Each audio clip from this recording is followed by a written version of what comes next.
Okay, so we're back and we're going to go through the first section of the yang style that I do.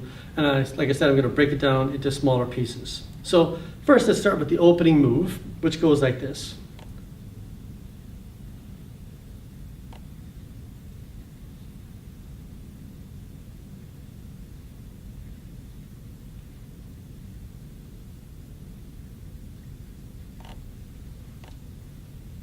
And we'll stop there. Okay, so on these movements, what's really important is, and what happens a lot in the beginning, is when people start to do this movement, their shoulders get involved, and they start to bring their shoulders up. When in fact, when you're doing this movement, your shoulders are not involved at all.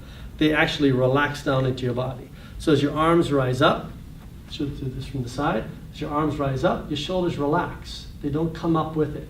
Your shoulders relax down, and then you come back down again. The other thing is, like we talked about with your mind and your chi going first. So when I'm making this movement, my mind is already ahead of the movement. My chi is already ahead of the movement. So I'm not focusing on my arms. My arms should be really relaxed. So as I'm coming up, my mind is already here. And I'm thinking about chi rising up. And then I'm thinking about chi coming down. And again, I'm thinking about chi rising up.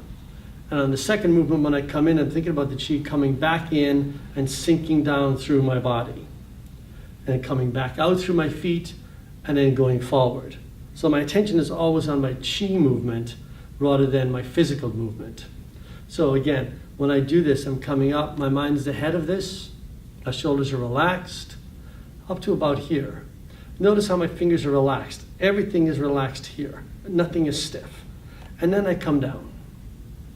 And on the first one down, my fingers go all the way to the earth. And again, I rise the energy up.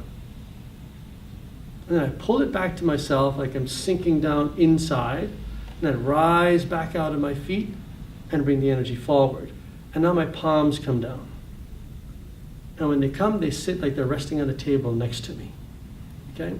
The other important thing is that even though chi is rising up, I'm always sinking into the earth. So there's always two ways, two directions the chi is going. It is rising, but it's also sinking at the same time. It's not all coming up.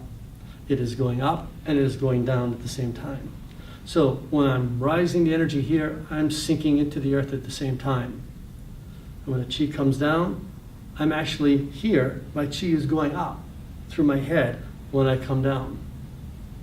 I'm rising up, sinking at the same time, pulling in, coming out. The chi is still going both directions. Palms down, the leg are resting on the table. Now when I go into ward off, the first thing that has to happen is this is not a physical movement. So I relax. And the chi makes a circle here like this. So first the chi is like this, and then I step and I bring the chi in this direction. So that's what happens when I'm doing this. I turn my mind, my chi already here, then I make this movement. Again, never extending, just to your center, relaxed in your center. Your chi, your mind keeps going, but your body stops here, and everything else keeps going. So, from the beginning, feet are shoulder width apart, proper structure, rise energy up, your shoulders are relaxed, and you come down. Sink into the earth, energy from the top of your head going up. Rising energy up again. Pulling it back through your arms down into your feet. And it rises out of your feet and pushes forward. And then you sink. Your palms resting on the table. And then into ward off, relaxing. Energy goes in a circle here, in my center, stepping out, still in my center. And I ward off and I look over here, but I stay in my center, not overextending. And that's where the energy goes. So up and down, up, pull in, sink it, push it out, palms down, and into ward off. And that's the first part.